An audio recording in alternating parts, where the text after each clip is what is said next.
అని యేసుక్రీస్తు అతి పరిశుద్ధమైన నామంలో అడిగి వేడుకొని ప్రార్థించుకుంటున్నాను తండ్రి, ఆమెన్.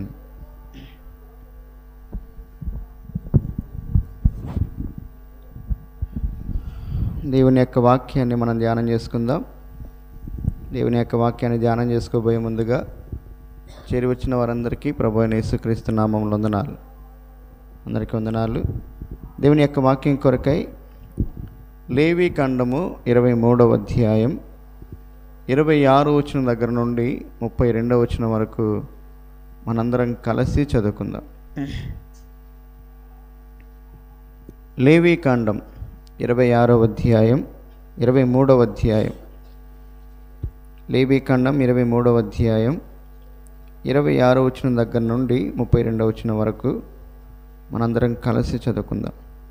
మరియు యెహోవా మోషేకు ఇలాగు సెలవిచ్చెను, ఈ 7వ నెల 10వ దినము పాపము నిమిత్తమైన ప్రాయశ్చిత్తార్థ దినము. అందులో మీరు పరిశుద్ధ సంఘముగా కూడవలెను. మిమ్మల్ని మీరు దుఃఖపరచుకొని యెహోవాకు హోమము చేయవలెను. ఆ దినమున మీరు ఏ పనియు చేయకూడదు. మీ దేవుడైన యెహోవా సన్నిధిని మీరు మీ నిమిత్తము ప్రాయశ్చిత్తము చేసుకొనుటకై అది ప్రాయశ్చిత్తార్థ దినము.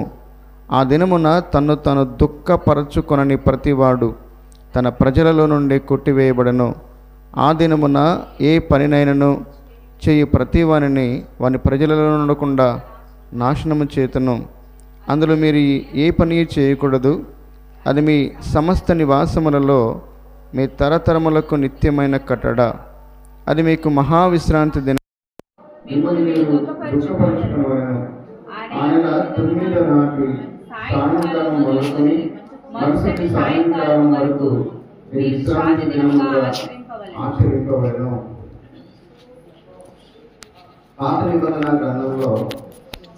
దేవుడు ఇశ్రాయేలు ప్రజలకు నియమించినటువంటి యెహోవా పండుగలను గురించి మనం ధ్యానం చేసుకుంటా ఉన్నాం.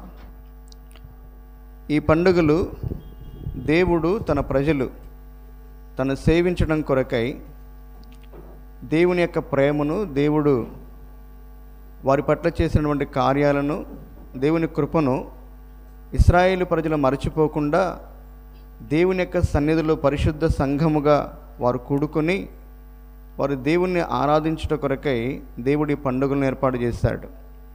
పండుగ అంటే సంతోషించేటటువంటి దినం. కాబట్టి ఎవరిని బట్టి సంతోషించాలి అంటే ఈ పండుగలలో వారు దేవునిని బట్టి, దేవుడు చేసినటువంటి కార్యాలను బట్టి వారు సంతోషించేవారుగా ఉండాలి. ఈ పండుగలలో వారు దేవుని జ్ఞాపకం చేసుకోవాలి. దేవుని ప్రేమను, దేవుని కృపను, దేవుని కనికరాన్ని, ఆయన ప్రేమను బట్టి వారి జీవితాల్లో దేవుడు ఎలాంటి కార్యాలు చేశాడో వారు జ్ఞాపకం చేసుకుంటూ వారు దేవుని మహిమపరుస్తూ వారు దేవునిలో సంతోషిస్తూ ఆ పండుగలను వారు జరిగించాలి. ఆ పండుగలు ఎలా చేయాలో దేవుడు కొన్ని కట్టడలను వారికి నియమించాడు. వారికి దేవుడు నియమించినటువంటి కట్టడలను ఆచరిస్తూ వారు దేవునికి మహిమకరంగా ఈ పండుగలు వారు జరిగించేవారు. ఈ లేవి కాండంలో పాత నిబంధనలో దేవుడు వారికి నియమించినటువంటి 7 పండుగలలో మొట్టమొదటి పండుగ పస్కా పండుగ. ఈ పస్కా పండుగ యేసుక్రీస్తు ప్రభువారి యొక్క శిలువ మరణానికి సాదృశ్యంగా ఉంది. అంతేకాకుండా అది మన యొక్క విమోచనకు సాదృశ్యంగా ఉంది. రెండవదిగా పులియని రొట్టెల పండుగ లేక పొంగని రొట్టెల పండుగ. ఈ పండుగ యేసుక్రీస్తు ప్రభువారి యొక్క సమాధికి, అలాగే ఈ లోకంలో రక్షించబడినటువంటి మనము మన రక్షణను పరిశుద్ధంగా కొనసాగించడానికి సాదృశ్యంగా ఉంది. ఎందుకంటే పులియని రొట్టె యేసుక్రీస్తు ప్రభువారికి సాదృశ్యంగా ఉంది. పులుపు పాపానికి సాదృశ్యంగా ఉంటే యేసుక్రీస్తు ప్రభువారిలో ఏ పులుపు అంటే ఏ పాపమో లేదు. కాబట్టి ఈ పులియని రొట్టె యేసుక్రీస్తు ప్రభువారికి సాదృశ్యంగా ఉంది. మూడవదిగా ప్రథమ ఫలముల పండుగ. ఈ ప్రథమ ఫలముల పండుగలో ఇశ్రాయేలు ప్రజలు తమ పంటలో మొదటి పనను తీసుకొని దేవుని యొక్క సన్నిధికి రావాలి. యాజకుడు ఆ పనను అల్లాడించాలి.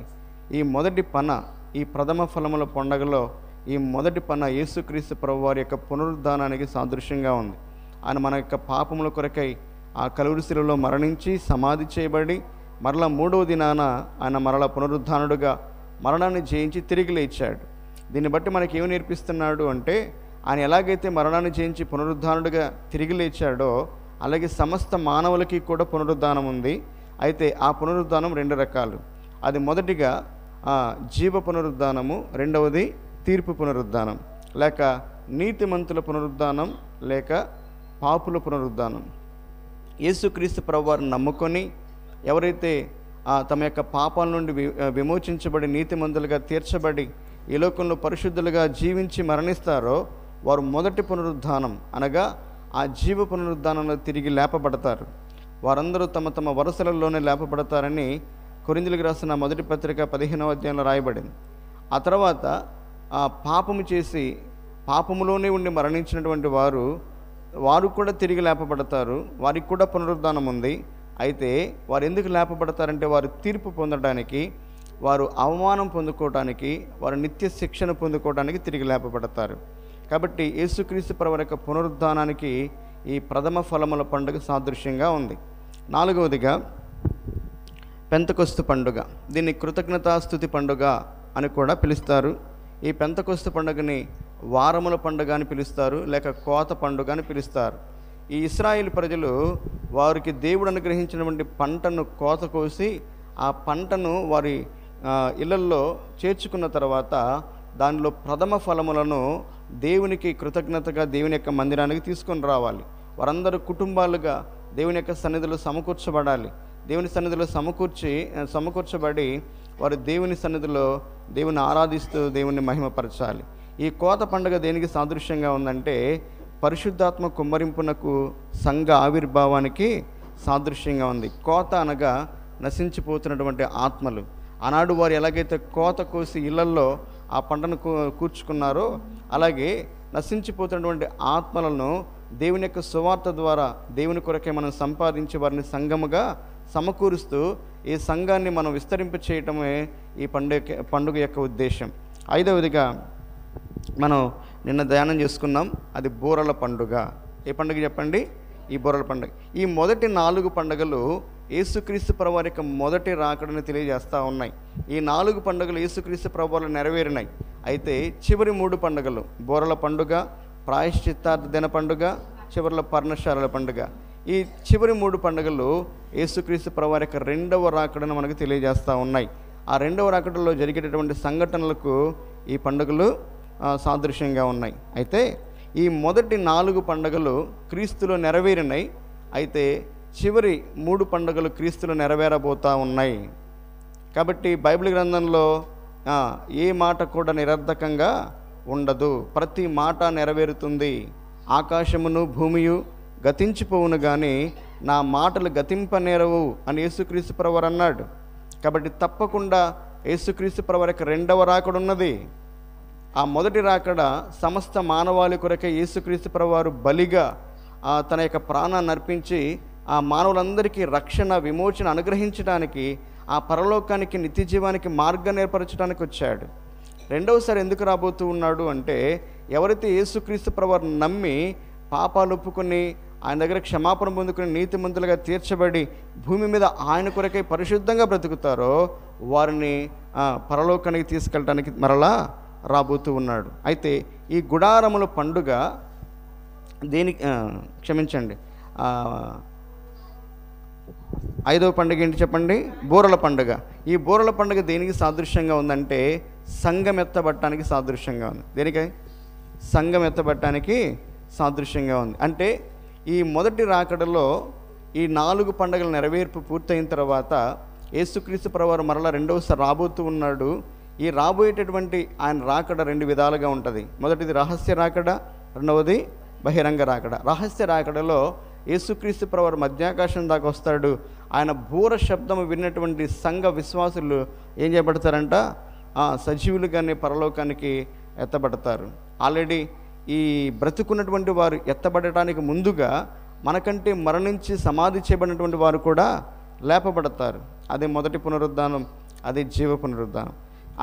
యేసుక్రీస్తు ప్రభువును నమ్ముకొని మరణించిన వారు, అలాగే యేసుక్రీస్తు ప్రభువును నమ్ముకొని బ్రతుకున్నటువంటి వారందరూ కూడా ఎక్కడ కలుసుకుంటారు? మధ్యాకాశంలో కలుసుకుంటారు. అర్థమైందా? కాబట్టి బూరల పండుగ యేసుక్రీస్తు ప్రభువారి యొక్క రాకడలో సంఘం ఎత్తబట్టడానికి అది సాదృశ్యంగా ఉంది. ఈ మొదటి 4 పండుగలు మొదటి నెల, 2వ నెలలో జరిగితే ఈ చివరి 3 పండుగలు 7వ నెలలో జరుగుతాయి. ఎన్నో నెలలో జరుగుతాయి? అది చదవండి ఒకసారి. లేవికాండం 23వ అధ్యాయం 23వ వచనం. మరియు యెహోవా మోషేకు ఇలాగ సెలవిచ్చెను, నీవు ఇశ్రాయేలుతో ఇట్లనము, 7వ నెలలో మొదటి దినము. ఇప్పుడు ప్రారంభమవుతాయి అంట 7వ నెలలో. 7 అనే మాట బైబిల్ గ్రంథంలో సంపూర్ణతకు సాదృశ్యంగా ఉంది. దేనికి సాదృశ్యంగా ఉంది? కాలము పరిపూర్ణమైనప్పుడు, కాలము సంపూర్ణమైనప్పుడు దేవుని యొక్క రాకడ సమీపిస్తుంది. అందుకే దేవుడు 7వ నెలలో అని అన్నాడు. అర్థమైందా? సరే, 7వ నెలలో మొదటి తేదీన ఈ బోరల పండుగ చేయాలి. 10వ తేదీన ఇప్పుడు మనం చెప్పబోయేటటువంటి ప్రాయశ్చిత్తార్థ దిన పండుగను చేయాలి. ఈ ప్రాయశ్చిత్తార్థ దిన పండుగ యూదుల యొక్క సమకూర్పు, వారి యొక్క పశ్చాత్తాపానికి సాదృశ్యంగా ఉంది. చివరిగా పర్ణశాలల పండుగ, భూమి మీద దేవుడు జరిగించబోయేటటువంటి 1000 ఏండ్ల పాలనకు ఇది సాదృశ్యంగా ఉంది. సరే, ఈరోజు మనం ప్రాయశ్చిత్తార్థ దిన పండుగను గురించి ధ్యానం చేసుకుందాం. చదవండి ఒకసారి. లేవికాండం 23వ అధ్యాయం 26, 27 వచనాలు. మరి యెహోవా మోషేకు ఈలాగు సెలవిచ్చెను, ఈ 7వ నెల 10వ దినము పాపము నిమిత్తమైన ప్రాయశ్చిత్తార్థ దినము. ప్రాయశ్చిత్తం దేనికి? ప్రాయశ్చిత్తం దేనికి అంటే పాప క్షమాపణ నిమిత్తమైన, పాపాలు ఒప్పుకోవడానికి, పాపాలు క్షమించబడటానికి దేవుడు ఈ దినాన్ని నియమించాడు. చదవండి. అందులో మీరు పరిశుద్ధ సంఘముగా కూడవలెను, మిమ్మును మీరు దుఃఖపరచుకొని యెహోవాకు హోమము చేయవలెను, ఆ దినమున మీరు ఏ పనియు చేయకూడదు. ఈ పండుగలో ఏం చేయాలో ఒక 4 మాటలు ఇక్కడ రాయబడి ఉన్నాయి. ఏంటా మాటలంటే, మొట్టమొదటిగా ఈ పండుగలో మీరు పరిశుద్ధ సంఘముగా కూడుకోవాలి. ప్రతి పండుగకి మాట వస్తుందా రావట్లేదా? ప్రతి పండుగలో ఏం చేయాలంట? అందరూ పరిశుద్ధ సంఘముగా కూడుకోవాలి. రెండవ మాట ఏంటి? పరిశుద్ధ సంఘంగా కూడుకోవాలి. రెండవది ఏం చేయాలంట? జీవనోపాధి అయినటువంటి ఏ పని కూడా మీరు చేయకూడదు. ఈ పండుగలో ప్రత్యేకం ఏంటంటే, వారు పరిశుద్ధ సంఘముగా కూడుకొని జీవనోపాధి అయినటువంటి ఏ పని చేయకుండా వాళ్ళు ఏం చేయాలి పండుగలు అంటే, వారు తమ్మును తాము దుఃఖపరుచుకోవాలంట. ఏం చేయాలంట? తమ్మును తాము అంటే దేవుని సన్నిధిలో కన్నీరు గార్చాలి, దేవుని సన్నిధిలో ఏడవాలి, దేవుని సన్నిధిలో ఏడుస్తూ ప్రార్థన చేయాలి. ఇక్కడ రాయబడలేదు కానీ అపోస్తుల కార్యముల గ్రంథం 27వ అధ్యాయం 9వ వచనంలో దీనిని ఉపవాస దినముగా వాళ్ళు పాటించేవాళ్ళు. ఈరోజు ఏం చేయాలంట? ఈ ప్రాయశ్చిత్తార్థ దిన పండుగ చేసేటువంటి రోజున వాళ్ళందరూ కూడా ఉపవాసం ఉండాలి, ఏమీ తినకూడదు వాళ్ళు. ఉపవాసం అంటే జ్యూసులు లేకపోతే రొట్టెల్లో తిని అన్నం తింట మానేయటం కాదు. ఉపవాసం అంటే అన్నపానాలు మానేసి దేవుని సన్నిధిలో ప్రార్థన చేస్తూ తమను తాము దుఃఖపరుచుకోవాలి. అది దేవుడు ఇక్కడ వాళ్ళ కొరకే ఏర్పాటు చేసింది. కాబట్టి వాళ్ళు ఏం చేయాలంటే, ఒకటి పరిశుద్ధ సంఘముగా వారు కూడుకోవాలి, ఏ పని కూడా వారు చేయకూడదు. మూడవదిగా ఉపవాసం ఉండాలి. నాలుగవదిగా వారు తమను తాము దుఃఖపరుచుకుంటూ కన్నీటితో ప్రార్థన చేస్తూ వారు ఏం చేయాలంటే తమ పాపాలు ఒప్పుకుంటూ ఉండాలి. చివరిగా వారు దేవునికి హోమం చేయాలి. ఏం చేయాలంట? దేవునికి హోమం చేయాలంటే వారు దేవుని స్తుతిస్తూ ఉండాలి. ఒకసారి ఈ మాటలు మనం ధ్యానం చేసుకోబోయే ముందుగా నేను చెప్తున్నటువంటి మాటలు కదా, బైబిల్ గ్రంథంలో చెప్పబడినటువంటి మాటలే. వారు పరిశుద్ధంగా సంఘంగా కూడుకోవాలి అని అన్నాడు దేవుడు. ఆ రోజు ఏ పని చేయకూడదు అన్నాడు దేవుడు. ఇప్పుడు మనలాగా వాళ్ళు కూడా ఏముందిలే అని చెప్పి ఆదివారం ఎగ్గొట్టినట్టుగా ఆ పరిశుద్ధ సంఘంగా కూడుకోవటం మాని పనికి వెళ్ళారనుకో, ఇప్పుడు దేవుడు ఏమన్నాడు చదవండి. ఇక్కడ లేవికాండం 23వ అధ్యాయం 30 వచనం చదవండి. ఆ దినమున ఏ పనినైనా చేయు ప్రతి వాని ప్రజలలో నుండకుండా. ఆ మాట మీరు వింటున్నారా? మరలా జాగ్రత్తగా వినండి. ఆ దినమున ఏ పనినైనా చేయు ప్రతి వాని ప్రజలలో నుండకుండా నేను నాశనము చేసేదను. దేవుడు నియమించినటువంటి కట్టడలు ఇక్కడ 5 ఉన్నాయి. ఈ కట్టడలు మీరితే దేవుని యొక్క హెచ్చరికలు కూడా ఇక్కడ ఉన్నాయి. ఆ దినమున ఎవరైనా పరిశుద్ధ సమాజముగా కూడటానికి రాకుండా వాళ్ళు ఎవరైనా పనులకు వెళ్ళినట్లయితే వారిని నేను నాశనము చేస్తానన్నాడు. రెండవ మాట చదవండి. అక్కడ ఏంటంటే తమ్మును తాము దుఃఖపరుచుకోవాలి, అంటే కన్నీటితో తమ యొక్క పాపాలు ఒప్పుకుంటూ వారు ఉపవాసం ఉండి దేవుని సన్నిధిలో ప్రార్థన చేయాలి. ఒకవేళ వారు ప్రార్థన చేయకుండా, పాపాలు ఒప్పుకోకుండా, పశ్చాత్తాపపడకుండా, వారు కన్నీటితో ప్రార్థన చేయకుండా ఉన్నట్లయితే వారి గురించి ఏం రాశాడు? 29వ వచనం చదవండి. ఆ దినమున తన్ను తాను దుఃఖపరచుకొనని ప్రతివాడు తన ప్రజలలో నుండి కొట్టివేయబడును. కాబట్టి దేవుడు తన యొక్క తనను సేవించేటటువంటి వారు లేక తనను ఆరాధించే వారు ఎలాంటి వారుగా ఉండాలి అనేది దేవుడు కోరుకుంటూ ఉన్నాడు. కాబట్టి దేవుని సన్నిధిలో తమ్మును తాము దుఃఖపరచుకొనని ప్రతి వాడిని కూడా దేవుడు ఏం చేస్తాడంట? ప్రజలలో నుండి కొట్టివేస్తాడంట. జాగ్రత్తగా వినాలి ఈ మాటలు. పరిశుద్ధ సంఘంగా కూడుకోకపోతే దేవుడు వారిని నాశనము చేస్తానన్నాడు. కాబట్టి ఆ హెచ్చరికలు వారికి మాత్రమే కాదు, ఆ హెచ్చరికలు మనకి కూడా. కాబట్టి దేవుడు నియమించినటువంటి ప్రభుదినం, ఈ పరిశుద్ధ దినం, ఈ ఆదివారపు ఆరాధన దినాన్ని ఇది దేవుని కొరకై, దేవుని యొక్క సన్నిధిలో దేవుని ఆరాధించడం కొరకై నువ్వు నియమించుకోవాలి. అంతేగాని దానిలో నీ జీవనోపాధి అయినటువంటి ఏ పనికి వెళ్ళకూడదు, లేక బంధువుల దగ్గరకో లేక స్నేహితుల దగ్గరకో నీ సొంత పనులకో వెళ్ళకూడదు. తద్వారా నువ్వు నష్టపోతావు. ఇప్పటికైనా తెలుసుకోవాలి. రెండవదిగా వారు ఎప్పుడు ఈ విశ్రాంతి దినంలో ఎప్పుడు దీన్ని పాటించాలి? చదవండి. లేవికాండం 23వ అధ్యాయం 22వ వచనం, 32వ వచనం. అది మీకు మహావిశ్రాంతి దినము, మిమ్మును మీరు దుఃఖపరచుకొనవలెను. ఆ నెల 9వ నాటి సాయంకాలము మొదలుకొని, ఎప్పుడంట? 10వ తేదీ అన్నాడు, ఇక్కడ 10వ దినం అన్నాడు. కానీ ఎప్పటి నుంచి ప్రారంభించాలన్నాడు దేవుడు? ఏమ్మా బాగా చదవండి. అక్కడ ఎప్పటి నుంచి ప్రారంభించాలంట? 9వ తేదీ సాయంత్రం పూట 6 గంటల నుంచి ప్రారంభించాలి. అంటే దేవుడు ఖచ్చితమైనటువంటి సమయాన్ని చెప్తా ఉన్నాడు. నేర్చుకుందాం మనం. సంవత్సరాలు గడిచిపోతున్నా కూడా మనకి ఇంకా అంటే వింటున్నాం కానీ నేర్చుకోవటల్లా, పాటించటల్లా. దేవుడు ఖచ్చితమైనటువంటి సమయాన్ని చెప్తున్నాడు. సమయ పాలన చాలా అవసరం. ఎప్పుడు ఈ ప్రాయశ్చిత దినాన్ని వారు పాటించాలి అంటే ఈ 10వ రోజు ముందు రోజే 9వ తేదీనే సాయంకాలము మొదలుకొని మరుసటి దినము సాయంకాలము వరకు కూడా ఈ పండుగను వాళ్ళు ఏం చేయాలంట? ఆచరించాలి. కాబట్టి ఈ ప్రాయశ్చిత్తార్థ దిన పండుగలో దేవుడు వారికి నేర్పిస్తున్నటువంటి పాఠాలు. ఇందుకీ ఈ ప్రాయశ్చిత్తార్థ దిన పండుగలో 2 చేయాలి. ఒకటి ఏంటంటే ప్రాయశ్చిత్తం జరగాలి. రెండవదిగా వారు తమను తాము దుఃఖపరుచుకుంటూ ప్రార్థన చేయాలి. ప్రాయశ్చిత్తం అంటే ఏంటి?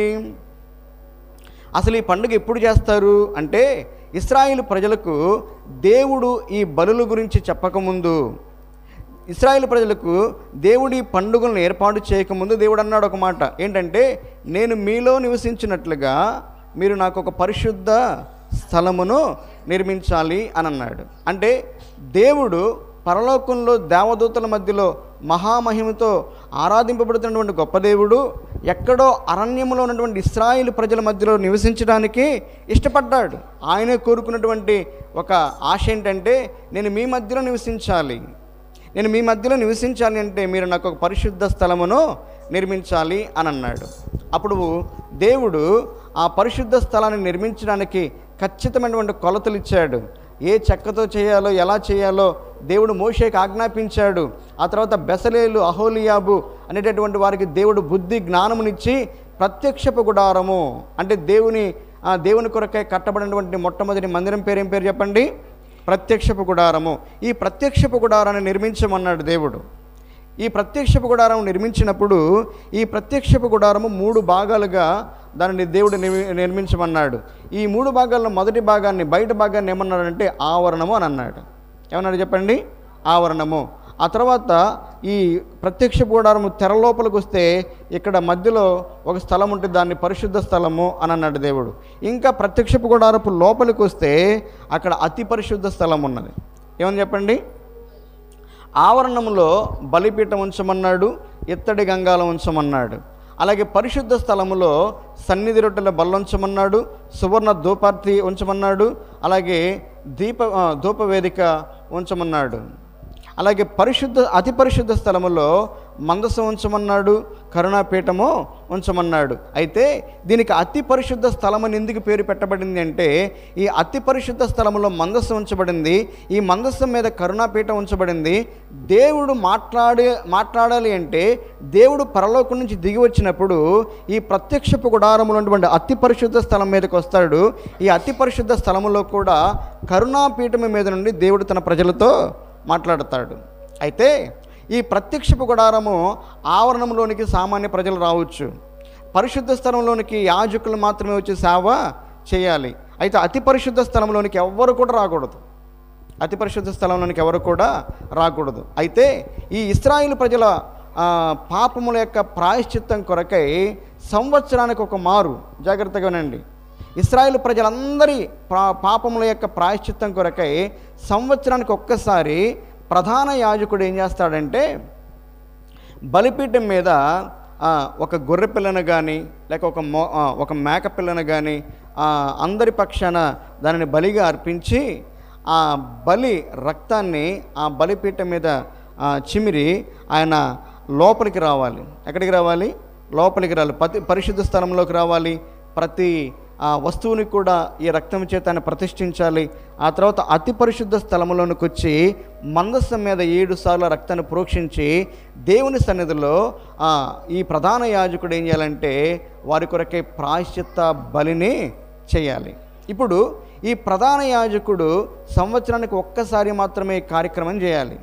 అయితే ఈ ప్రధాన యాజకుడు ప్రజలందరి ప్రాయశ్చిత్తం కొరకై ఒక గొర్రె పిల్లను కానీ మేక పిల్లను కానీ కోడెను కానీ వధించి దాని యొక్క రక్తాన్ని పరిశుద్ధ స్థలంలోనికి అతి పరిశుద్ధ స్థలంలోనికి తీసుకొచ్చినప్పుడు దేవుడు ఆ బలిని అంగీకరించినప్పుడు వారందరికీ కూడా వారి యొక్క పాపాల నుండి ప్రాయశ్చిత్తం కలుగుతుంది. అయితే ఈ ప్రధాన యాజకుడు కూడా మనుషుడే కదా, అవునా కదా? నా మాట అర్థమవుతుందా? ఈ ప్రధాన యాజకుడు కూడా మనుషుడే కదా. ఇప్పుడు ఈ ప్రధాన యాజకుడు ఒకవేళ హృదయంలో పాపాన్ని ఉంచుకొని ఆయన ఈ అతి పరిశుద్ధ స్థలములోనికి వచ్చినట్లయితే ఆయన యొక్క పాపాన్ని బట్టి అక్కడ దేవుని సన్నిధిలో ప్రాయశ్చిత్తం చేయడం కాదు, ఆ అతి పరిశుద్ధ స్థలంలోనికి రాగానే ఆయన యొక్క పాపాన్ని బట్టి అతడు చనిపోతాడు. అర్థమైందా? అంటే ఈ ప్రధాన యాజకుడు ఎలాగుండాలంట? పరిశుద్ధంగా ఉండాలి. ఒకవేళ పరిశుద్ధంగా లేకుండా ఉన్నట్లయితే ఆయన కూడా చనిపోతాడు. అందుకనే ఈ అతి పరిశుద్ధ స్థలంలోనికి సంవత్సరానికి ఒక్కసారి మాత్రమే ప్రధాన యాజకుడు వస్తాడు. అయితే ఈ ప్రధాన యాజకుడు మాత్రమే అతి పరిశుద్ధ స్థలంలోనికి రావాలి, అక్కడ దేవుని యొక్క సన్నిధిలో ప్రాయశ్చిత్తాన్ని జరిగించాలి. ఒకవేళ అతడు బ్రతికుండి బయటకు వస్తే బాగానే ఉంటుంది. ఒకవేళ అతడు తన పాపాన్ని బట్టి చనిపోతే అతని యొక్క దేహాన్ని అంటే శవాన్ని తీసుకునడానికి మరలా ఎవరు కూడా బయట నుంచి లోపలికి రాకూడదు, ఎందుకంటే వస్తే వాళ్ళు కూడా చనిపోతారు. మరి ఎలాగూ ఇది చేస్తారు అంటే ప్రధాన యాజకుడు ఏం చేస్తాడంటే ఈ లోపలికి వచ్చే ముందే తన యొక్క దేహానికి ఒక తాడు కట్టుకుంటాడు. ఏం కట్టుకుంటాడు? ఆ తాడు కట్టుకుని చుట్టుపక్కల గంటలు పెట్టుకుంటారన్నమాట. ఆయన పోతూ ఉన్నప్పుడు శబ్దం వస్తూ ఉంటుంది. శబ్దం వస్తూ ఉంటే అతి పరిశుద్ధ స్థలంలోనికి వస్తాడు. ఆయన దేవుని సన్నిధిలో ప్రార్థన చేస్తూ ఆయన దేవుని సన్నిధిలో ఈ యొక్క ప్రాయశ్చిత్తార్థమైనటువంటి పనులు జరిగిస్తూ ఉండగా ఆ గంటల శబ్దం వినిపిస్తూ ఉంటే వాళ్ళకి ఏమర్థమవుతుందంటే బయట ప్రధాన యాజకుడు బ్రతికే ఉన్నాడు, దేవుని సన్నిధిలో మన పక్షాన ప్రాయశ్చిత్తం చేస్తున్నాడు అనుకుంటారు. ఒకవేళ ఈయన చనిపోయాడు అనుకో, శబ్దం ఆగిపోయింది. శబ్దం ఆగిపోయింది అనుకో, కాసేపు ఉన్న తర్వాత వాళ్ళకి ఏమర్థమైందంటే చనిపోయాడు ప్రధాన యాజకుడు అని చెప్పేసి ఈ తాడు కట్టుకుని వెళ్ళాడు కదా లోపలికి, ఆ తాడును బయట నుంచి లాగుతారు. లాగినప్పుడు ఈ దేహం లేక ఈ శవం బయటకు వస్తుంది. అంటే అతి పరిశుద్ధ స్థలములో దేవుని యొక్క సన్నిధిలో ప్రాయశ్చిత్తం చేయాలి అంటే అది సవాలుతో కూడుకున్నటువంటి పని. ఎవరు పడితే వారు ఎలా పడితే అలా ఆ పని చేయటానికి లేదు. ఈ ఇశ్రాయేలు ప్రజలందరికీ కూడా ప్రధాన యాజకుడే ప్రధానమైనటువంటి వ్యక్తి. ఈ వ్యక్తి వాళ్ళందరి కొరకై ప్రాయశ్చిత్తార్థము చేయాలి. అయితే దేవుడు, మీరు ఇంటి దగ్గరికి వెళ్ళిన తర్వాత లేవీకాండం 16వ అధ్యాయం చదువుకోండి. ఏం చదువుకోవాలి? లేవీకాండం 16వ అధ్యాయం చదువుకోండి. ఈ లేవీకాండం 16వ అధ్యాయంలో దేవుడి ప్రధాన యాజకుడు ఈ విధంగా చేసి చనిపోకుండా ఉండాలని దేవుడు అన్నాడు. ప్రధాన యాజకుడు కూడా మొదటిగా తన కొరకై తన కుటుంబం కొరకై ఏం చేయాలంట? దేవుని సన్నిధిలో బలులు అర్పించాలంట. అర్థమైందన్నమాట? అర్థమైందమ్మా? అంటే ప్రధాన యాజకుడు సైతం మొట్టమొదటిగా తన యొక్క పాపపు నివారణ కొరకై ఏం చేయాలంట? దేవుని సన్నిధిలో తన కోసం బలి అర్పించాలి. ఆ తర్వాత దేవుని సన్నిధిలో దేవుడు తనను క్షమించాడు, పరిశుద్ధపరిచాడు అన్న తర్వాతనే ఆయన లోపలికి వెళ్ళి దేవుని కొరకై ఈ పనులు చేయాలి. సంవత్సరానికి ఒక్కమారే ప్రధాన యాజకుడు అతి పరిశుద్ధ స్థలములోనికి వెళ్ళి ఇశ్రాయేలు ప్రజల పక్షాన ప్రాయశ్చిత్తం జరిగిస్తాడు. చూశారు, ఆ ప్రాయశ్చిత్తం జరిగేటటువంటి రోజు ఏదంటే ఈ పండుగ జరిగేటటువంటి రోజు. ఇంతవరకు ఎందుకు చెప్పానంటే ఆ రోజే ఈ రోజు అన్నమాట. అర్థమైందా? సంవత్సరానికి ఒక్కసారి అంటే 7వ నెల 10వ తేదీన ఆ ప్రధాన యాజకుడు ఇశ్రాయేలు ప్రజలందరి పక్షాన బలి అర్పించి ఆ బలి ప్రోక్షణ రక్తాన్ని తీసుకొని అతి పరిశుద్ధ స్థలంలోనికి వచ్చి మందిరంలో మందసం మీద 7 సార్లు దాన్ని ప్రోక్షించి వారి పక్షాన ప్రార్థన విజ్ఞాపనలు చేసినప్పుడు దేవుడు వారి పాపములను క్షమిస్తాడు. అయితే దీన్ని ఎలా జరిగిస్తాడు చూడండి ఒకసారి. లేవీకాండం 16వ అధ్యాయం. లేవీకాండం 16వ అధ్యాయం. ఈ 16వ అధ్యాయం అంతా మీరు తర్వాత చదువుకోండి. 16వ అధ్యాయం 6వ వచనం చదవండి. అహరోను తన కొరకు పాప పరిహారార్థ బలిగా ఒక కోడెను అర్పించి తన నిమిత్తమును తన ఇంటి వారి నిమిత్తమును ప్రాయశ్చిత్తము చేసి, ఈ మాట జాగ్రత్తగా మనం నేర్చుకోవాలి. ప్రధాన యాజకుడు అయినటువంటి వాడు పైనున్నాయి అతడు దేహాన్ని కడుక్కోవాలని, తను ప్రతిష్ఠితమైనటువంటి వస్త్రాలు ధరించుకోవాలని అనే పైన రాయబడ్డ తర్వాత చదువుకోండి. అయితే ఈ ప్రధాన యాజకుడు ఏం చేయాలి మొట్టమొదటిగా అంటే తన కొరకు, రెండవదిగా తన ఇంటి వారి నిమిత్తము ప్రాయశ్చిత్తముగా ఒక కోడెను అర్పించాలి అని రాయబడింది. అంటే ఇప్పుడు ప్రధాన యాజకుడు ప్రజలందరి కొరకే ప్రాయశ్చిత్తం చేయడానికి ముందుగా ఏం చేయాలంట? ముందు తన సంగతి చూసుకోవాలా. ఎవరి సంగతి చూసుకోవాలంట? తన రక్షణ కొరకై, తన యొక్క పాపపు ప్రాయశ్చిత్తం కొరకై, తన కుటుంబము పాప ప్రాయశ్చిత్తం కొరకై ఒక కోడెదూడను ముందుగా బలిగా అర్పించాలి. చాలామంది ఏమనుకుంటారంటే వాళ్ళు మారాలి, వీళ్ళు మారాలి, వాళ్ళు మారాలి అనుకుంటూ ఉంటారు. దేవుడు అన్నాడు మార్పు ఎవరెవరితోనూ కాదు, మార్పు ముందు నీతోనే ప్రారంభం కావాలి. ప్రధాన యాజకుడు ప్రజలందరి కోసం ప్రాయశ్చిత్తం చేయడం తర్వాత సంగతి, ముందుగా తన కోసం తను ఏం చేయాలంట? ప్రాయశ్చిత్తం చేసుకోవాలి. తన ఇంటి వారి కొరకే తాను ప్రాయశ్చిత్తము జరిగించాలి. ఈ ప్రాయశ్చిత్తం అనేటటువంటి మాటకు అర్థం ఏంటంటే ఒకరికి బదులుగా ఇంకొకరు బలి అవ్వటమే ప్రాయశ్చిత్తం. ఆ మాట అర్థమవుతుందా? ఒకరికి బదులుగా ఇంకొకరు బలి అవ్వటమే ప్రాయశ్చిత్తం. అంటే ఒకరు విడిపించబడాలి అంటే ఈ విడిపించబడేటటువంటి వానికి బదులుగా వేరొకరు బలి కావాలి. ఆనాటి కాలంలో దేవుడు బలులను ఎందుకు ఏర్పాటు చేశాడంటే పాపము చేసినటువంటి ప్రజలు దేవుని సన్నిధిలోకి వచ్చి మేము పాపం చేశామయ్యా, మా పాపమును బట్టి మేము మరణించాలి, మా పాపానికి శిక్ష ఉన్నది, అయితే ఆ పాపము నుంచి మేము విడుదల పొందుకోవాలని కోరుకుంటున్నాం, మాకు విమోచన కావాలి అని చెప్పి వారు దేవుని యొక్క సన్నిధిలోనికి అంటే దేవుని యొక్క మందిర ఆవరణంలోనికి ఒక కోడెదూడను కానీ లేక ఒక గొర్రె పిల్లను కానీ తీసుకొని రావాలి. ఈ యాజకుడు ఏం చేస్తాడంటే ఈ పాపము చేసినటువంటి వ్యక్తి తల మీద, ఈ గొర్రెపిల్ల తల మీద చేతులు పెట్టి ప్రార్థన చేస్తాడు. అలా ప్రార్థన చేసినప్పుడు ఈ పాపము చేసిన వ్యక్తి యొక్క ఆ పాపము ఈ గొర్రెపిల్ల మీదకి బదిలీ చేయబడుతుంది. ఈ గొర్రెపిల్లను అతడు చూస్తూ ఉండగానే దాన్ని కట్టి బలిపీఠం మీద పెట్టాలి. అతడు చూస్తూ ఉండగానే దాని యొక్క తలను బలిగా అర్పించాలి. దాని యొక్క రక్తాన్ని బలిపీఠం చుట్టూ ప్రోక్షించాలి. దాని చర్మాన్ని ఓలవాలి. అతడు చూస్తూ ఉండగానే ఆ యొక్క గొర్రెపిల్ల అవయవాలను ఆ బలిపీఠం మీద తను దహన అంటే అగ్ని చేత కాల్చాలి. ఎందుకు ఇతడు చూస్తూ ఉండగానే ఈ బలి కార్యక్రమం జరగాలని దేవుడు నియమించాడు అంటే వాడికి ఇంతకుముందు పాపం చేశాడు, పాపం చేసిన తర్వాత ఒక అమాయకపు గొర్రెపిల్లను తీసుకొచ్చాడు. ఈ బలి వాని కళ్ళ ఎదుట ఎందుకు జరగాలి అంటే నేను చేసినటువంటి పాపాన్ని బట్టి నా స్థానంలో ఒక అమాయకపు జీవి బలి అయిపోతుంది కాబట్టి ఈ తర్వాత నేను పాపము చేయకూడదు. వాడికి పశ్చాత్తాపం కలిగింది, పాపక్షమాపణ కలిగింది. రెండవదిగా నా ద్వారా ఒక అమాయకపు జీవి బలి అయిపోయింది కాబట్టి ఇక నుంచి నేను పాపము చేయకుండా ఉండాలి అని వాడు పరిశుద్ధంగా బ్రతకడానికి దేవుడి బలి కార్యక్రమాన్ని ఏర్పాటు చేశాడు. అంటే పాపము చేసినటువంటి వ్యక్తి పాపం యొక్క తీర్పు నుంచి శిక్ష నుంచి తప్పించబడాలి అంటే అతని స్థానంలో ఒక జీవి బలిగా అర్పించబడాలి. దాన్ని ప్రాయశ్చిత్తము అని అంటారు. దాన్ని ఏమంటారు చెప్పండి? ప్రాయశ్చిత్తము అని అంటారు. ఇప్పుడు ప్రధాన యాజకుడు తన కొరకై తర్వాత తన యొక్క కుటుంబము కొరకై ఏం చేయాలంట? బలిగా ఒక కోడెదూడను అర్పించాలి. ఈ మాట మనం చాలా జాగ్రత్తగా వినాలి. దేవుని యొక్క సేవ చేసే వాళ్ళు ఎవరైనా సరే వాళ్ళు ఏం చేయాలంటే మొట్టమొదటిగా తమ్మును తాము ఏం చేయాలంట? పరిశుద్ధంగా ఉంచుకోవాలి, వారు రక్షించబడాలి, దేవుని యొక్క పిలుపును పొందుకోవాలి, వారు తమను దేవుని యొక్క సేవకు సమర్పించుకోవాలి. తాము పరిశుద్ధంగా బ్రతకడం మాత్రమే కాదు, కుటుంబంలో వ్యక్తులందరూ కూడా రక్షింపబడి ఉండాలి.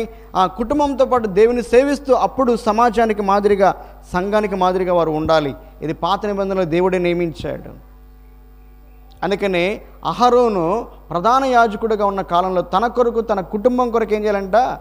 బలిగా, ప్రాయశ్చిత్త బలిగా కోడెదూడను అర్పించాలి. అంటే మొదటగా తాను, తర్వాత తన కుటుంబము ఏం చేయబడాలంట? ప్రాయశ్చిత్తం, పాపక్షమాపణ పొందుకోవాలి. ఆ తర్వాత సమాజము కొరకై ఈయన బలులు చేయాలి. ఇప్పుడు సమాజం కొరకై బలులు చేయాలంటే రెండు మేకపిల్లలను తీసుకొని రావాలన్నాడు దేవుడు. ఎన్ని మేకపిల్లలు చెప్పండి? 2 మేకపిల్లలు తీసుకొని రావాలంట. ఈ 2 మేకపిల్లల పక్షానంట చీటీలు వేయాలంట. చీటీలు వేసినప్పుడు ఒక చీటీ దేవుని పేరట, ఒక చీటీ అజాజేల్ అనే పేరు రాసి చీటీలు వేస్తే ఈ 2 మేకపిల్లల మీద ఏ చీటీ పడుతుందో, ఉదాహరణకి ఈ 2 మేకపిల్లలు ఇటు పక్కన పెట్టారు. ఒక పేపర్ మీద ఏమో యెహోవా అని పెట్టారు, ఇంకో అజావేల్ అని పేరు పెట్టారు. ఈ 2 చీటీలు వేసినప్పుడు యెహోవా పేరిట పేపరు ఈ చీటీ దేని మీద పడిద్దో ఆ గొర్రెపిల్లను తీసుకుని వెళ్ళి పాప పరిహారార్థ బలిగా ప్రజలందరి కొరకై ఈ ప్రధాన యాజకుడు అర్పించాలి. 2వ గొర్రెపిల్ల ఉంది కదా, ఆ 2 గొర్రెపిల్ల అజాయేలు అనేటటువంటి చీటీ దాని మీద పడినప్పుడు దాన్ని ఏం చేయాలంటే అరణ్యంలో వదిలిపెట్టాలి. దేవుడు నియమించినటువంటి కట్టడేది. ఈ ఒకదాన్నేమో పాప పరిహారార్థ బలిగా అర్పించాలి, రెండవ దాన్ని ఏం చేయాలంటే అరణ్యంలో వదిలిపెట్టాలి. అరణ్యంలో వదిలిపెట్టేటప్పుడు దీన్ని ఏం చేయాలి చూడండి. లేవీకాండం 16వ అధ్యాయం 20-21 వచనాలు. అతడు పరిశుద్ధ స్థలమునకు, ప్రత్యక్షపు గుడారమునకు, బలిపీఠమునకును ప్రాయశ్చిత్తము చేసి చాలించిన తర్వాత చూడండి, ఆ సజీవమైన మేకను దగ్గరగా తీసుకుని రావలెను. అప్పుడు అహరోను సజీవమైన ఆ మేక తల మీద తన 2 చేతులు ఉంచి, ఆ మాట జాగ్రత్తగా ఉండే, ఇశ్రాయేలుల పాపములన్నీ అనగా వారి దోషములన్నీ, వారి అతిక్రమములన్నీ వాని మీద ఒప్పుకొని ఆ మేక తల మీద వాటిని మోపి తగిన మనుష్యుడి చేత అరణ్యంలోనికి దానిని పంపవలెను. ఇశ్రాయేలుల పక్షముగా 2 మేకపిల్లలో ఒక మేకపిల్లేమో వారి పాపాన్ని భరిస్తుంది, ఒక మేకపిల్లేమో వారి స్థానంలో బలిగా మారుతుంది. ఈ 2 మేకపిల్లలు దేనికి సాదృశ్యంగా ఉన్నాయంటే యేసుక్రీస్తు ప్రభువారికి 2 మేకపిల్లలు సాదృశ్యంగా ఉన్నాయి. ఒక మేకపిల్ల వారి పాపములను భరించింది. ఈ యేసుక్రీస్తు ప్రభువారు కూడా పరలోకం నుండి భూలోకానికి ఎందుకు దిగి వచ్చాడంటే, ఇదిగో లోక పాపమును మోసుకొని పోవచ్చున్న దేవుని గొర్రెపిల్ల. బాప్తిస్మం ఇచ్చి యోహాను 2 మాటలు పలికాడు, ఇదిగో లోక పాపమును మోసుకొని పోవచ్చున్న దేవుని గొర్రెపిల్ల అని అన్నాడు. మరలా ఏమన్నాడు తెలుసా? ఇదిగో లోక పాపమును మోసుకొని పోవడమే కాదు, వారందరికీ బలిగా మారిపోవాల్సిన గొర్రెపిల్ల అన్నాడు. అంటే యేసుక్రీస్తు ప్రభువారు మన పాపాలను మోయడం మాత్రమే కాదు, మన కొరకే కలువసిలువలో బలిగా తన యొక్క ప్రాణాన్ని అర్పించాడు. దేవుని చేత నియమించబడినటువంటి గొర్రెపిల్ల, మన యొక్క పాపాల కొరకే బలిగా ప్రాయశ్చిత్తం చేయడానికి నియమించబడినటువంటి గొర్రెపిల్ల ఆయనే. మన భారాలను భరించినటువంటి గొర్రెపిల్ల కూడా ఆయనే. ఇప్పుడు ఒక మేకపిల్లనేమో ప్రార్థన చేసి ఈ ఇశ్రాయేలు పాపాలన్నీ కూడా దాని మీద మోపి దాని అరణ్యంలో వదిలిపెట్టాలి. రెండవ మేకపిల్లనేమో పాప పరిహారార్థ బలిగా, ప్రాయశ్చిత్త బలిగా దాన్ని బలి చేయాలి. అందుకనే బైబిల్ గ్రంథంలో దావీదు మహారాజు ఒక 3 మాటలు, అద్భుతమైనటువంటి మాటలు పలికాడు. ఈ 3 మాటలు పలికి చదివి మనం ముగించుకుందాం. చూడండి, కీర్తనల గ్రంథం 32వ అధ్యాయం 1వ వచనం చదవండి. తన అతిక్రమములకు పరిహారము నొందినవాడు, తన పాపమునకు ప్రాయశ్చిత్తము నొందినవాడు ధన్యుడు. యెహోవా చేత నిర్దోషి అని ఎంచబడినవాడు. ఆ మాట అర్థమైందా? తన పాపములకు ప్రాయశ్చిత్తము నొందినవాడు ధన్యుడు. అమ్మా, మనుషులు తమ యొక్క పాపాలకు ప్రాయశ్చిత్తం పొందుకున్నప్పుడు వారు ధన్యులు. ఇదే దావీదు భక్తుడు 49వ అధ్యాయంలో ఏమన్నాడు చదవండి. కీర్తన గ్రంథం 49వ అధ్యాయం 7-9 వచనాలు చదవండి. ఎవడును ఏ విధము చేతనైనను తన సహోదరుని విమోచించలేడు. వాడు కుళ్ళు చూడక నిత్యము బ్రతుకున్నట్లు వాని నిమిత్తమై దేవుని సన్నిధిలో ప్రాయశ్చిత్తము చేయదగినవాడు ఎవడనూ లేడు. వాని ప్రాణ విమోచన ధనము బహు గొప్పది. దావీదు మహారాజు పలుకుతున్నటువంటి మాటలు చాలా జాగ్రత్తగా వినండి. యేసుక్రీస్తు ప్రభువారు మానవుడిగా భూమి మీదకి రాకముందే 3 అద్భుతమైనటువంటి ప్రవచనానుసారమైనటువంటి మాటలు దావీదు మహారాజు పలికాడు. మొట్టమొదటిగా, తన అతిక్రమములకు పరిహారము నొందినవాడు, తన పాపమునకు ప్రాయశ్చిత్తం నొందినవాడు ధన్యుడు అని అన్నాడు ఆయనే. 49వ అధ్యాయంలో అంటాడు, ఎవడును ఏ విధము చేతనైనను తన సహోదరుని విమోచించలేడు, మనుషులలో ఎవడు కూడా విమోచించలేడు, వాని పాపము నిమిత్తమై ప్రాయశ్చిత్తం చేయదగిన మనుషుడు ఎవడు కూడా లేడు, వాని ప్రాణ విమోచన ధనము బహు గొప్పది, అది ఎప్పటికీ అట్లా ఉండవలసిందే అని అన్నాడు. మరలా ఆయన ప్రవచనం చూడండి, కీర్తనల గ్రంథం 49వ అధ్యాయం, లేకపోతే కీర్తన గ్రంథం 65వ అధ్యాయం 3వ వచనం చదవండి. కీర్తన గ్రంథం 65:3, నా మీద మోపబడిన దోషములు భరింపజాలనివి, మా అతిక్రమముల నిమిత్తము నీవే ప్రాయశ్చిత్తము. అర్థమైంది ఈ మాట? 3 మాటలు ఆయన పలికాడు. అతిక్రమములకు పరిహారము నొందినవాడు, పాపమునకు ప్రాయశ్చిత్తము నొందినవాడు ధన్యుడు అన్నాడు. అయితే ఆ ప్రాయశ్చిత్తం చేయడానికి, ఆ పాపమును పోగొట్టడానికి తగినవాడు భూమి మీద ఎవడో కూడా లేడన్నాడు. 3వ మాటకి ఏమన్నాడు తెలుసా? నీవే మా పాపముల నిమిత్తమై ప్రాయశ్చిత్తము చేయవాడవయ్యా అని పలికాడు. కాబట్టి యేసుక్రీస్తు ప్రభువారు మన కొరకే దేవుని గొర్రెపిల్లగా ఈ లోకానికి వచ్చాడు, మన పాపములను భరించిన వాడిగా ఉన్నాడు, మన పాపముల కొరకై కలువరి శిలువలో బలియాగం చేశాడు. ఆనాటి కాలంలో మేకపిల్ల కేవలం ఇశ్రాయేలు ప్రజల యొక్క పాపముల కొరకే వధించబడితే, యేసుక్రీస్తు ప్రభువారు సమస్త మానవాళి యొక్క పాప నివారణ కొరకై ప్రాయశ్చిత్త బలిగా ఆ కలువరి శిలువలో తన యొక్క ప్రాణాన్ని బలిగా అర్పించాడు. చదవండి మాట, యోహాను మొదటి పత్రిక, యోహాను రాసిన మొదటి పత్రిక 4వ అధ్యాయం 10వ వచనం చదవండి. మనము దేవుని ప్రేమించితిమని కాదు, తానే మనల్ని ప్రేమించి మన పాపములకు ప్రాయశ్చిత్తమై ఉండుటకు తన కుమారుని పంపెను. ఎందుకు పంపించాడంట? యేసుక్రీస్తు ప్రభువారిని తండ్రి అయినటువంటి దేవుడు ఎందుకు పంపించాడు అంటే, యేసుక్రీస్తు ప్రభువారు మనందరి పాపముల కొరకై ప్రాయశ్చిత్త బలిగా ఆ కలువరి శిలువలో వధించబడటానికి తన యొక్క రక్తాన్ని చిందించడానికి వచ్చాడు. యేసయ్య అన్నాడు, ఇదిగో ఇది నా రక్తము, అనేకుల పాప క్షమాపణ కొరకై చిందింపబడి ఉన్న నిబంధన రక్తం అన్నాడు. మన కొరకై ప్రాయశ్చిత్త బలిగా తను అర్పించుకున్నాడు, తన రక్తాన్ని మన కొరకై చిందించాడు, మన కొరకై మరణించాడు. అందుకే చదవండి 2వ అధ్యాయం 2వ వచనం, అదే యోహాను మొదటి పత్రిక 2వ అధ్యాయం 2వ వచనం. ఆయనే మన పాపములకు శాంతికర్త అయి ఉన్నాడు, మన పాపములకు మాత్రమే కాదు సర్వలోకమునకు ఆయన శాంతికరమై ఉన్నాడు. మన కొరకై ప్రాయశ్చిత్తముగా చేయబడినటువంటి వాడు యేసుక్రీస్తు ప్రభువు. అందుకని యెషయా భక్తుడు 55వ అధ్యాయంలో, యెషయా గ్రంథం 53వ అధ్యాయంలో మన కొరకై యేసుక్రీస్తు ప్రభువు ఎలాగా ఆ కలువరి శిలువలో వధించబడ్డాడో ఆ ప్రాయశ్చిత్తాన్ని గురించినటువంటి ఆ సంఘటనలన్నింటినీ కూడా ప్రవచనానుసారంగా ఆయన పలికాడు. ఇప్పుడు ఈ ప్రాయశ్చిత్తార్థ దిన పండుగలో మొదటి అంశం ఏంటంటే ప్రాయశ్చిత్త బలి. 2వ అంశం ఏంటంటే వాళ్ళు తమ్మును తాము దుఃఖపరుచుకోవాలి. ఏం చేయాలంట వాళ్ళు తమ్మును తాము, యేసుక్రీస్తు ప్రభువారు సిలువలో బలి అయిపోతే నీ రక్షణ కార్యం సంపూర్తి కాదు. ఇప్పుడు యేసుక్రీస్తు ప్రభువారు సర్వ మానవాళి కొరకే తను తాను బలిగా అర్పణగా అర్పించుకున్నాడు, సర్వ మానవాళి కొరకే రక్షణ విమోచన కార్యాన్ని సిద్ధం చేశాడు. ఇప్పుడు మనం చేయాల్సినటువంటి పని ఏంటంటే, మనము యేసుక్రీస్తు ప్రభువారి దగ్గర మన పాపాలను మనము ఒప్పుకోవాలి. ఎలా ఒప్పుకోవాలి? హృదయపూర్వకంగా కన్నీటితో మన పాపాలను మనం ఒప్పుకోవాలి. ఆయన పని చేశాడు, నీ పని ఏంటంటే ఒప్పుకోవటం. అందుకని ప్రతి ఇశ్రాయేలీయుడు ఏం చేయాలంటే తను దుఃఖపరుచుకోవాలి, తన పాపాన్ని ఒప్పుకోవాలి. వారి పాపాన్ని బట్టి ఉదయం నుంచి సాయంత్రం దాకా దేవుని సన్నిధిలో కన్నీరు గరుస్తూ ఏడవాలి. ఈరోజు నా ప్రశ్న ఏంటంటే, నీ పాపముల కొరకై కన్నీరు గాచినటువంటి రోజు ఏదైనా ఉందా? నీ పాపముల కొరకై పశ్చాత్తాపడినటువంటి రోజు ఏదైనా ఉందా? హృదయపూర్వకంగా యేసయ్య నేను పాపిని, నా పాపమును క్షమించు అని ఒప్పుకున్న రోజు ఏదైనా ఉందా? అదే ప్రాయశ్చిత్తార్థ దిన పండుగ. దేవుడు చేసినటువంటి బలి కార్యము, అలాగే నీవు దాన్ని అంగీకరించేటటువంటి రక్షణ కార్యం జరుగుతుందా నీ హృదయంలో?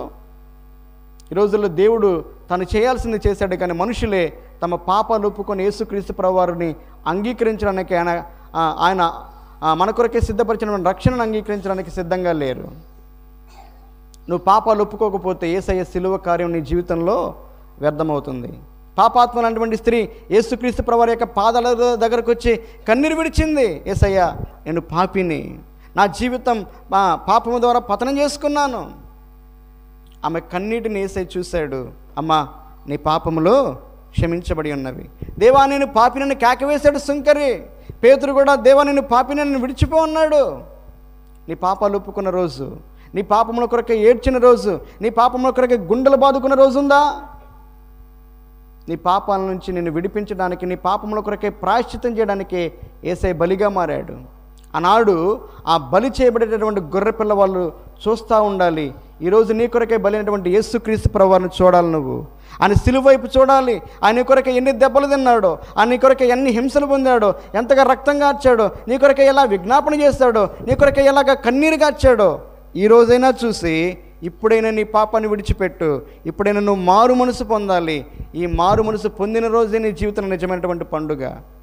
పాపాన్ని హృదయంలో దాచుకొని పాపంలో కొనసాగుతూ ఎంత కొత్త వస్త్రాలను ధరించుకున్నా, ఎంత పిండి వంటలు చేసుకొని, ఎంతగా నీ జీవితంలో నువ్వు ఇలాంటి కార్యాలు చేసినా కూడా అది నీ జీవితంలో నిజమైనటువంటి పండుగ కాదు. పండుగలో కావాల్సిన కొత్త బట్టలు కాదు, పండుగలో కావాల్సిన కొత్త హృదయం కావాలి, నూతన హృదయం కావాలి. ఆ నూతన హృదయం నీకు కావాలి అంటే దేవుని యొక్క సన్నిధిలో నువ్వు పాపాన్ని విడిచిపెట్టి పశ్చాత్తాపడాలి. నీ పాపాన్ని ఒప్పుకోవాలి. నీ పాపాన్ని ఒప్పుకోవడానికి సిద్ధంగా ఉన్నావా? ఎందుకు ఈ పండగ అంటే, యూదులంట యేసుక్రీస్తు ప్రభువుని అంగీకరించకుండా ఆయన సిలువ వేసుకున్నారంట. అయితే ఆ యూదుల్ని ప్రేమించినటువంటి దేవుడు రెండవ రాకడ తర్వాత, సంఘం ఎత్తబడిన తర్వాత కూడా వారికి పశ్చాత్తాపడడానికి ఒక అవకాశం ఇస్తాడు దేవుడు. వారందరూ కూడా మరలా పశ్చాత్తాపడతారు, యేసుక్రీస్తు ప్రభువుని అంగీకరిస్తారు. ఈ ఒక్క మాట చదువుకొని ముగించుకుందాం. జకర్యా గ్రంథం 12వ అధ్యాయం 10వ వచనం. ఈ ప్రవచనం నెరవేర్పు, ఈ పండగ నెరవేర్పు అంత్యకాలంలో ఎట్లా ఉంటుందో చదవండి. జకర్యా గ్రంథం 12వ అధ్యాయం 10వ వచనం.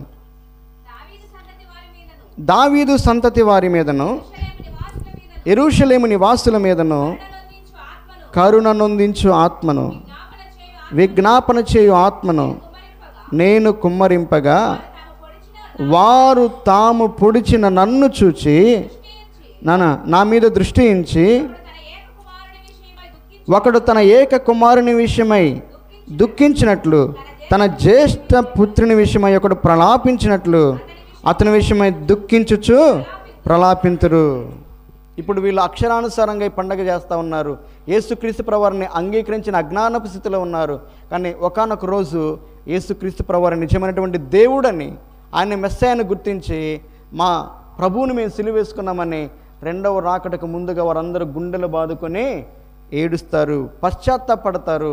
ఈ ప్రాయశ్చిత్తార్థ దిన పండుగ ఆ రోజు నెరవేరుతుంది. వారికంటే మనం ధన్యులం. ఎందుకంటే వారికంటే ముందుగానే మనం యేసుక్రీస్తు ప్రభువుని నమ్ముకున్నాం, రక్షింపబడ్డాం, పరిశుద్ధంగా దేవుణ్ణి సేవిస్తూ ఉన్నాం. ఇంకా ఇక్కడ ఎవరైనా మీ పాపాలు ఒప్పుకోనటువంటి స్థితిలో ఉన్నట్లయితే, మీ పాపములను దేవుని సన్నిధిలో ప్రాయశ్చిత్తం చేసుకునే వ్యక్తిగా మీరు ఉన్నట్లయితే, ఒకవేళ మారు మనసు పొంది బాప్తిజం పొందుకొని కూడా పాపంలో కొనసాగుతున్నటువంటి వ్యక్తిగా, పాత జీవితంలో జీవిస్తున్నటువంటి వ్యక్తిగా నీవు ఉన్నట్లయితే, ఈరోజు మిక్కిలి అనుకూలమైనటువంటి సమయం. నీ పాపాలు ఒప్పుకోవడానికి నువ్వు ఇష్టపడితే యేసయ్య క్షమించడానికి, నేను పరిశుద్ధునిగా పరిశుద్ధురాలుగా తీర్చడానికి సిద్ధంగా ఉన్నాడు. దేవుడు అటువంటి కృప మనకందరికీ దయచేయనుగాక. మోకరించండి. ఒక్క నిమిషం పాటు ఈ సంవత్సరం అంతట్లో కూడా నువ్వు దేవుని సంతోషపరిచావా? పాత హృదయంతో, పాత అలవాట్లతో, పాప హృదయంతో పండుగ చేయటం అది నీకు సంతోషమేమో కానీ దేవునికి సంతోషం కాదు. దేవునికి మహిమకరంగా ఈ పండుగ జరగాలి, నీకు ఆశీర్వాదకరంగా, నీ కుటుంబానికి ఆశీర్వాదకరంగా ఈ పండుగ ఉండాలి అంటే నీ హృదయంలో దేవునికి అసహ్యమైనది ఉండకూడదు, నీ జీవితంలో దేవునికి అసహ్యమైనది ఉండకూడదు. అది పాపమే. ఆ పాపాన్ని ఒప్పుకో. నీ కోసం ప్రార్థన చేయి, నీ ఇంటి వారి కోసం కూడా ప్రార్థన చేయి. నా పాపమును క్షమించయ్యా అని హృదయపూర్వకంగా కన్నీటితో ప్రార్థన చేయి. తెలిసి తెలియక రహస్యంగా నేను చాలా కార్యాలు చేశాను ప్రభువా, రహస్యంగా మాట్లాడకూడని మాట్లాడాను, ఆలోచించకూడని వాటిని ఆలోచించాను, చేయకూడనటువంటి రహస్య పాపాలు చేశాను ప్రభువా, నా పాపమును క్షమించుము అని ప్రార్థన చేయి. నీ కుటుంబం రక్షణ కొరకే కూడా దేవుని సన్నిధిలో ప్రార్థన చేయి. కన్నీటితో ప్రార్థన చేయమన్నాడు దేవుడు. కన్నీరు కన్నీరు కన్నీరు తన్ను దుఃఖపరచుకొనని వాడు కొట్టివేయబడతాడన్నాడు. ఈరోజు నువ్వు కన్నీరు కాచాల్సింది నీ పాపపు ప్రాయశ్చిత్తం కొరకై. ఇంకా ఇంకా ఇంకా దేవునికి విరోధంగా ఏదన్నా ఉంటే ఇంకా పరిశుద్ధత కొరకే ప్రార్థన చేయి. దేవుని యొక్క క్షమాపణ కొరకే ప్రార్థన చేయి. ప్రేమ నమ్మకం కలిగిన ప్రియా పరలోకపు